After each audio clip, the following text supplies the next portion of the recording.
La ville de Douala, tout le monde connaît, c'est une ville rurale qui est très peuplée. Est-ce qu'il est possible aujourd'hui d'organiser la mobilité urbaine dans la ville de Douala en l'état actuel des choses? Ce n'est même pas possible, mais très possible.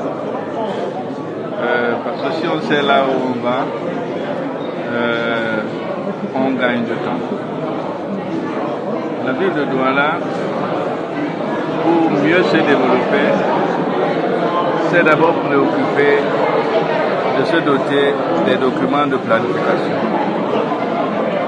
En 2009-2010, nous avons notre stratégie de développement de la ville de Douala et de son aire métropolitaine. Comment Douala va évoluer vers Idéa, comment va évoluer vers Gomba, comment va évoluer vers Yabassi.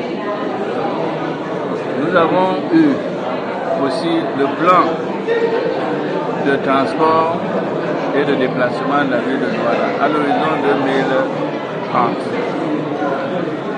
Ensuite, Douala s'est doté de l'agenda 21.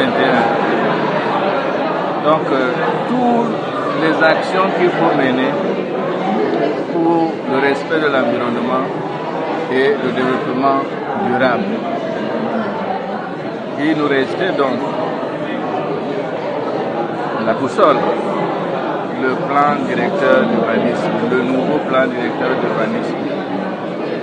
Si vous vous souvenez, le tout premier plan directeur d'urbanisme qui a tracé Douala, vous connaissez des années 60-70, Douala Mbengue, comme on l'appelait, c'est le plan d'Orient qui date de 1959. Peut-être certains d'entre vous n'étaient pas encore nés. C'est pas facile d'élaborer ce document parce que la méthodologie voudrait que ça soit inclusif, que tout le monde participe, parce que tout le monde doit voir le même Douala. Donc il y a eu beaucoup de tentatives en ce temps. Ce n'est que en août 2015 que Douala s'est enfin doté du nouveau plan directeur d'urbanisme et des plans d'occupation de sol à l'horizon 2025. Nous avons donc ces éléments. On a commencé la mise en œuvre du plan de transport et on s'est rendu compte qu'il fallait lui ajouter un certain nombre d'éléments qui font l'actualité, c'est-à-dire l'environnement, la protection de la nature, la lutte contre le réchauffement climatique et autres. C'est pour cela que on a eu la chance qu'à COP21, en décembre 2015, nous avons présenté beaucoup de projets de Makape Moussokre, Douala Ville Durable et autres. Et on a été éligible à ce programme Mobilize UACIT. Et dans la centaine de villes de par le monde qui sont retenues, il y a Douala et Yaoundé. Et quand vous êtes retenu, vous avez donc accès à un certain nombre de facilités de financement, notamment le financement des études. Donc depuis bientôt 2 ans, Douala et Yaoundé sont dans les études. Aujourd'hui donc, nous vivons une cérémonie où on présente officiellement ces études. Ce nouveau plan de mobilité urbaine soutenable a été voté le 26 juin dernier au Conseil de la communauté urbaine de Douala. Il a déjà été validé par la tutelle. Donc ça sera l'annexe du plan directeur d'urbanisme. Maintenant que nous avons la boussole, on a parlé de chiffres, nous savons combien ça coûte pour qu'on les déroule. Nous savons d'autres conditions à remplir. Il faut tout simplement faire tout et tout pour qu'on ne le fasse pas. Parce que pour l'élaborer, il y a eu les 25 heures, les syndicats des transporteurs, tout le monde. Et on a tenu compte de tout ça. Il suffit tout simplement que nous ayons les moyens qui nous permettent donc de la mettre en œuvre. Et personne n'est défavorisés là-dessus. Donc, nous sommes optimistes. Mais je ne peux pas laisser de côté une opportunité qu'on m'a donnée. Le plan directeur d'urbanisme nous demande 900 milliards à l'horizon 2025. C'était 1400 milliards. Depuis qu'on a commencé à le mettre en œuvre, nous avons déjà totalisé près de 500 milliards. Ce n'est pas l'argent de la communauté urbaine seule. Je parle de la ville de Douala. Donc si nous avons une pénétrante ouest qui a coûté 100 milliards, on pointe. Deuxième point, on pointe. Si vous construisez une école, un lycée, ou bien un collège privé, parce que vous avez eu un certificat d'urbanisme, ça veut donc dire que c'est conforme à l'urbanisme. Et si ça vous a coûté 1 million, 2 millions, 800 millions, c'est nous qui donnons le permis. On pointe que vous avez participé à la mise en œuvre de ce plan directeur d'urbanisme. Volet éducation. Ceux qui construisent les hôtels, volet tourisme, ainsi de suite. Il nous faut donc 900 milliards. À l'horizon 2025, ça veut dire une moyenne de 125 milliards par an pour que vous ayez le Douala que vous avez dessiné dans votre livre. Le budget de la communauté urbaine ne peut garantir que 50 à 60. Il faut donc aller chercher le reste. Le reste, l'État peut nous donner un peu, les partenaires au développement peuvent nous donner un peu, mais nous pensons qu'il y a des niches et des niches qu'on doit explorer. C'est vous, la société civile, c'est le secteur privé. C'est pour cela que par le biais de la volonté politique de l'État, qui a des textes qui le permettent, il faut donc que nous actionnons la société civile. J'ai l'habitude de faire des calculs simples. Douala a peut-être 3 millions d'habitants, mais c'est déjà plus. Si vous avez un projet de 30 milliards, vous pouvez avoir les mots de tête. Mais il suffit que chacun donne 10 000 francs, ça fait 30 milliards. Nous avons donc des potentialités qui peuvent nous permettre, si nous sommes bien organisés, de participer utilement. Parce que si vous donnez vos 10 000, vous avez deux satisfactions. La première, c'est d'avoir participé à l'édification d'un projet. La deuxième, c'est banjo, comme on dit.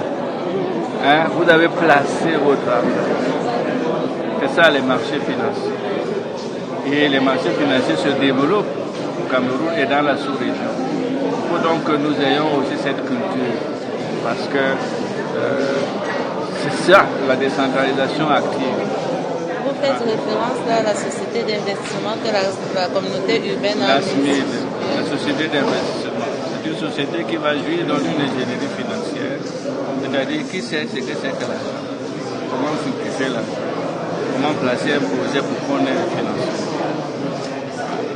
Et c'est pour cela que nous avons choisi l'appel public à épargne pour constituer le capital. Pour que ce soit la société de tous les Camerounais. Vous comprenez? Même si vous n'avez pas souscrit, les gens de Garoua ont souscrit, les gens de Limbo ont souscrit, la diaspora a souscrit. Nous avons mobilisé 5 milliards 4. Avec donc un capital initial de 3 milliards 400. Et ce dispositif est adossé sur le plan directeur de l'urbanisme. C'est une société privée. Je vais répondre à l'État là. Quel est le plan de la communauté urbaine? D'abord, on est promoteur. Deuxièmement, actionnaire. Troisièmement, un client privilégié. Puisque moi, j'ai déjà les projets. Je vais en bénéficier. Donc, ce n'est pas la communauté urbaine bis. C'est une plateforme qui vous rassure. Que quand vous donnez votre argent, c'est surveillé. Parce qu'on a le visa de la commission des marchés financiers. Entrons aussi dans ces couloirs-là. C'est les couloirs actuels. C'est l'argent qui achète l'argent. sortons un peu des couloirs qui demandent qu'on ait des mouchoirs. L'État n'a pas encore donné tout tas de choses. Nous avons de l'argent et ça responsabilise plus. Vous allez apprendre d'ici 2-3 semaines qu'on a créé une autre société.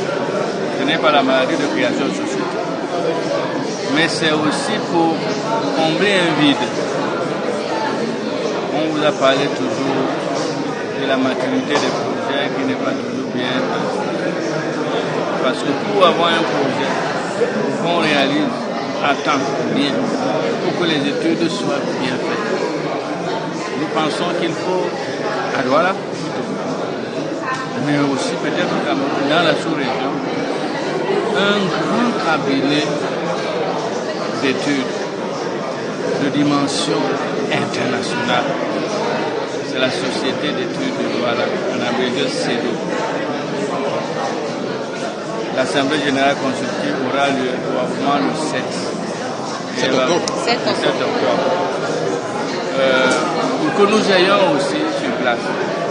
Parce que la plupart des grandes études, souvent, on fait à l'extérieur et on le fait. Nous pouvons le faire.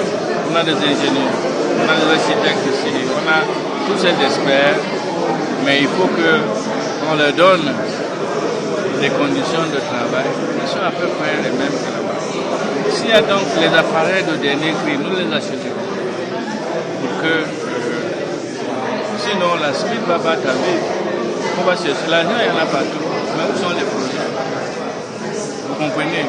Donc, c'est pour cela que ceux qui m'ont suivi cet après-midi, lors de la table ronde, il nous faut 330 milliards de francs CFA à l'horizon 2030 pour mettre en place tout ce programme. Les partenaires au développement vont nous aider, mais nous aussi, il faut qu'on cherche le financement.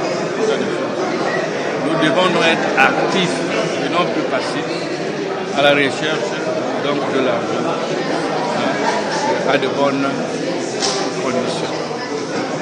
Voilà pourquoi, personnellement, je suis optimiste. Dans la ville de Douala,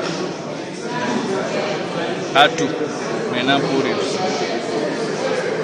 Il reste qu'on sensibilise les populations, que n'ayez pas peur, n'ayez pas honte, ne soyez pas frustrés. Nous sommes nombreux. Et c'est parce que nous sommes nombreux que les autres viennent faire les affaires chez nous. Commençons à faire les affaires intelligemment. Parce que c'est l'argent qui achète l'argent. Et puis ici, il y a une solidarité. Le Camerounais s'est épargné. Le Camerounais a un sens de solidarité. Mais s'il ne sait pas là où il met son argent, il a peur. Il est méfiant. Donc c'est pour cela que nous faisons des efforts pour que ce soit dans un cadre sécurisant, pour réduire au maximum les risques d'échec. Mais il faut oser.